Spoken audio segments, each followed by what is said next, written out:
If you want to know about the history of Uttar Pradesh, so the evidence of Uttar Pradesh and its soil is found in Indus Valley civilization itself.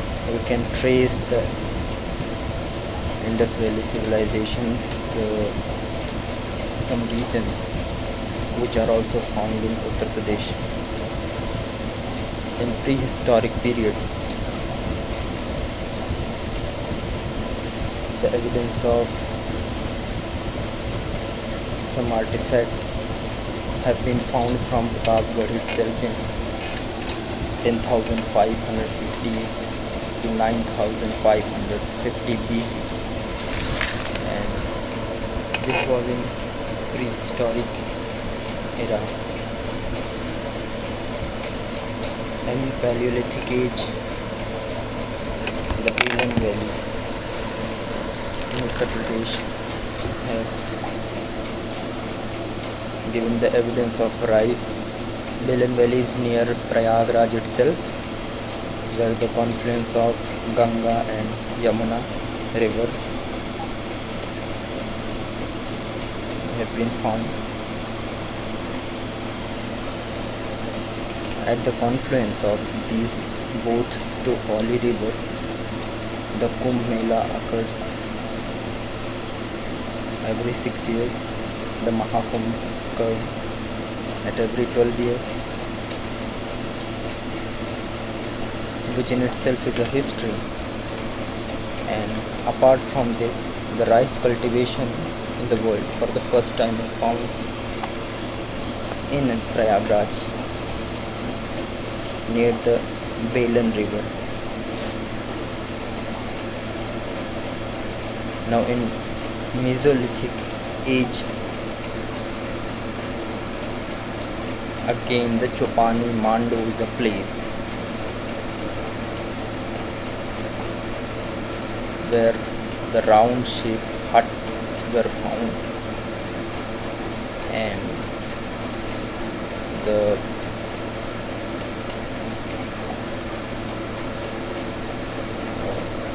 animal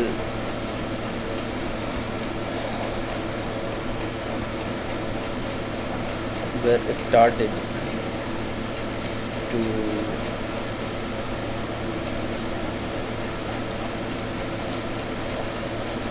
the hunting and gathering of animals have been started from here. And after coming in the Neolithic age, in the Kuldihwa area, the terracotta and other things have been found. Near Lahura Deva, the rice cultivation again was found.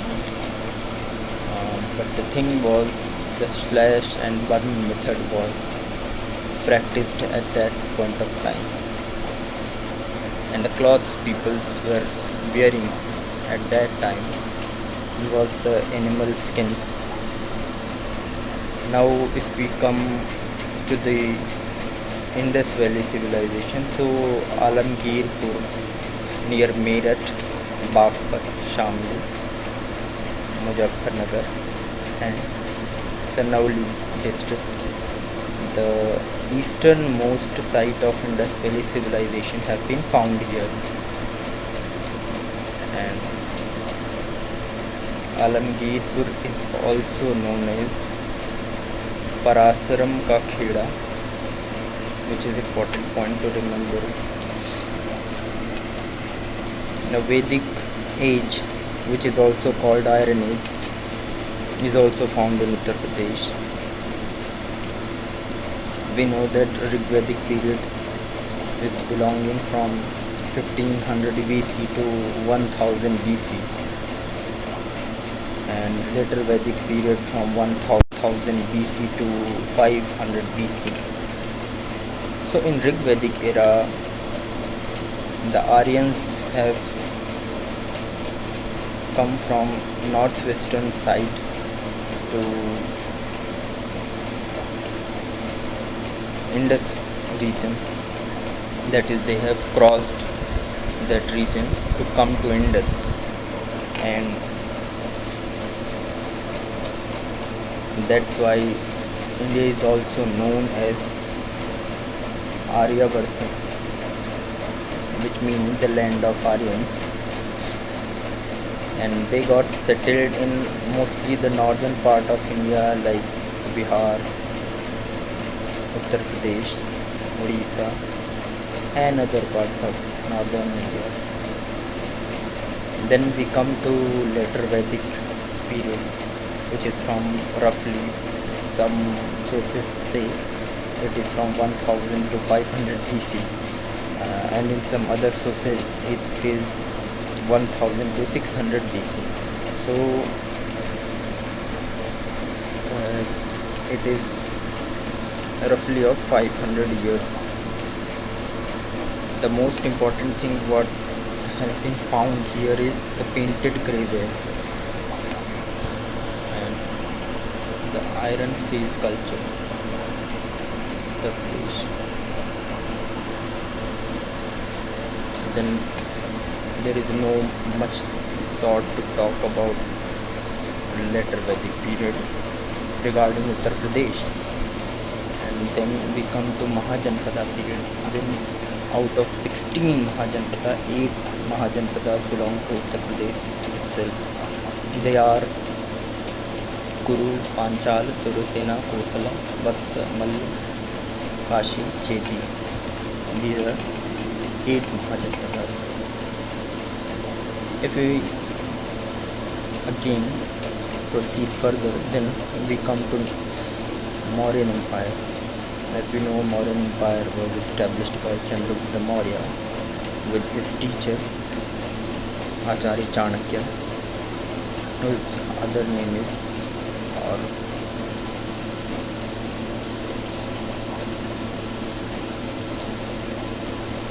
real name was Kautilya, and he have defeated the Macedonian satrapish and established his kingdom in Bihar and Uttar Pradesh area, most probably eastern Uttar Pradesh. And Ashoka's rock edict have been also found in these regions. If we talk about the rock edicts of Mahajanpada, Mauryan Empire, so it is in Aharaura near Mirzapur, minor rock edict. Kalsi near Chakarta, Dehradun, earlier in Uttar Pradesh it was major rock edict. Kaushambi, major rock edict we have found, and Meerut inscription, and Prayagraj itself located near Kaushambi. Pillar edicts 1 to 6 have been found here. Sarnath near Varanasi, pillar inscription is there. Sankisar elephant inscription, elephant capital there, and Topra inscription is Uttar Pradesh.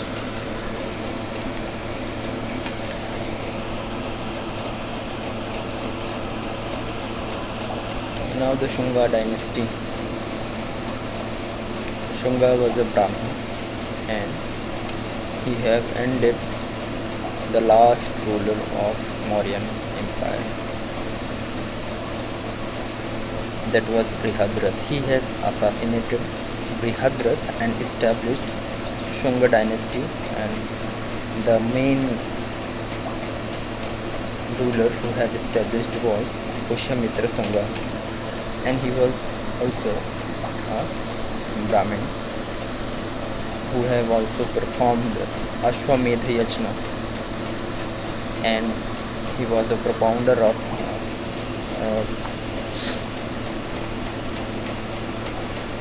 he had patronized the yoga philosophy. He was a disciple of Patanjali, Maharshi Patanjali, and also he have later patronized various stupa like Bharahut stupa, Sanchi stupa, and Nasik Chaitya, etc. Later, if we proceed further, Kanava dynasty came. It was also a Brahminical dynasty, and in North Kingdom of Magadh. It was in Uttar Pradesh. They ruled for 72 to 28 BC,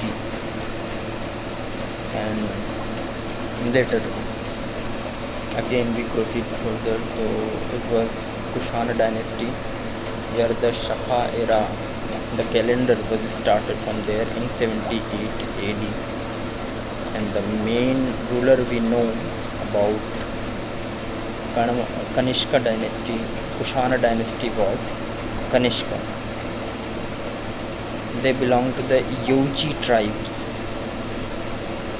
who ruled over the Afghanistan and Central Asia. They were the first to issue gold coins. The evidence of these gold coins have been found in Mathura, and the images on the coin were of Lord Shiva, Trishul, Nandi were mainly carved on these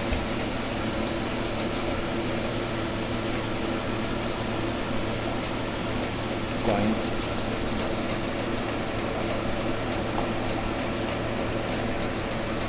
The various forms of art like Gandhar and Mathura art were developed in Kushana dynasty. Now the Shaka dynasty was another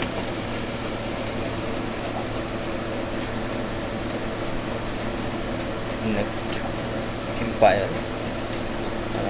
They were also referred to as Scythians, means the Shakas were also called Scythians. Here we have to remember that Shaka era was started not during the Shaka dynasty, it was during the Kushana dynasty.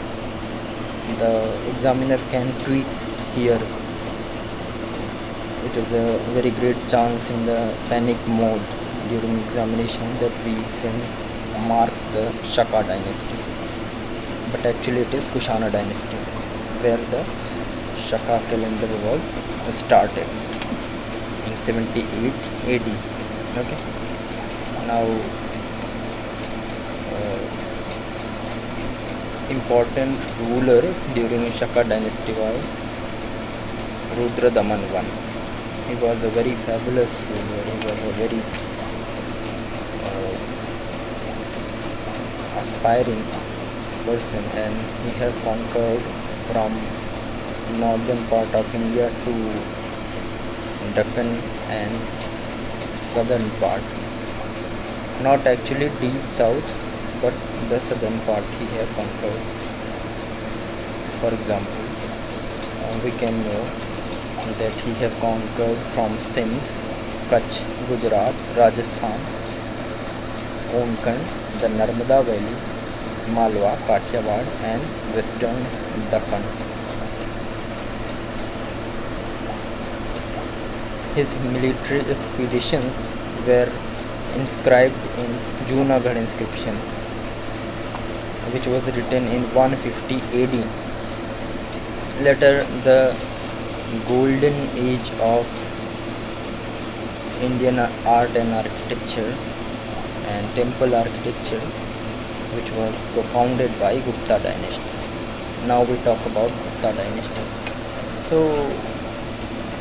Gupta dynasty was established by Shri Gupta, and it was in the region of Magadh to Prayag, and his son was Ghatotkacha, who also inherited the title of Maharaja.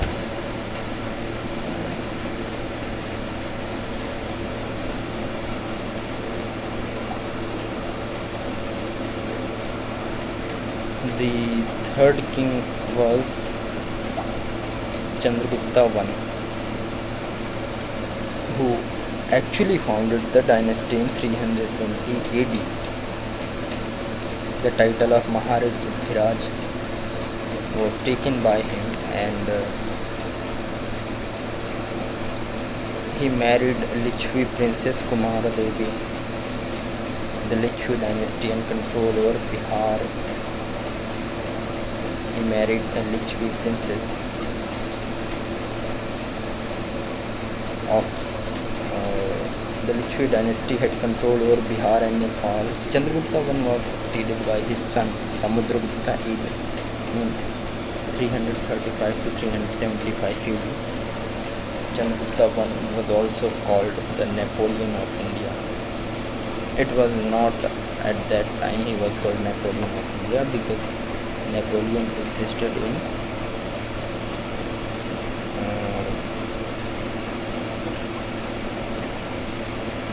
most probably in world history we are studying, so it is a great difference of time, but when the historians have found that the strategies how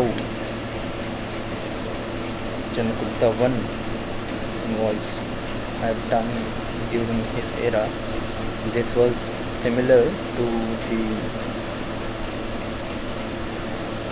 Napoleon what he has done later. So historians have declared that he was Napoleon of that time. And Samudragupta was succeeded by his son Chandragupta II. He was also a great ruler who have ruled for a long time, 375 AD to 414 AD. So it was roughly 49 years.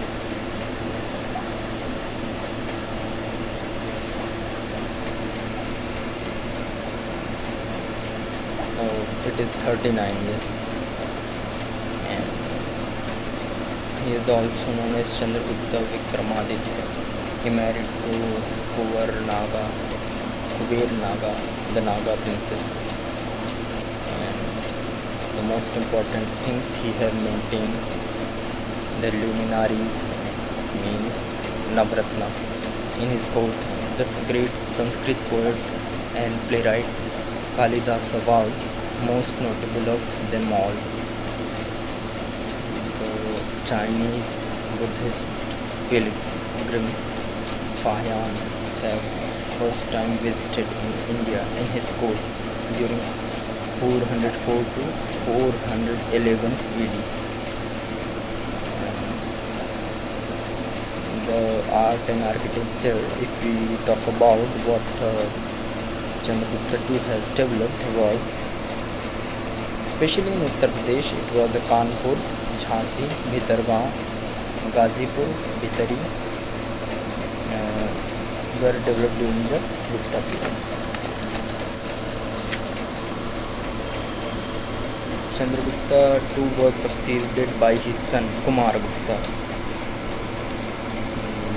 and in the initial phase he was carried his father's legacy and Gupta Empire's legacy, but in the later part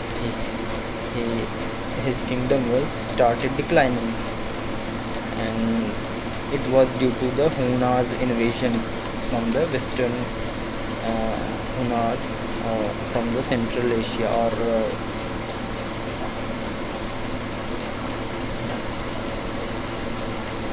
it was Huna who had threatened to the Gupta Empire, and due to which the dynasty was declined after Kumaragupta. So this was all things what were part of our today's discussion.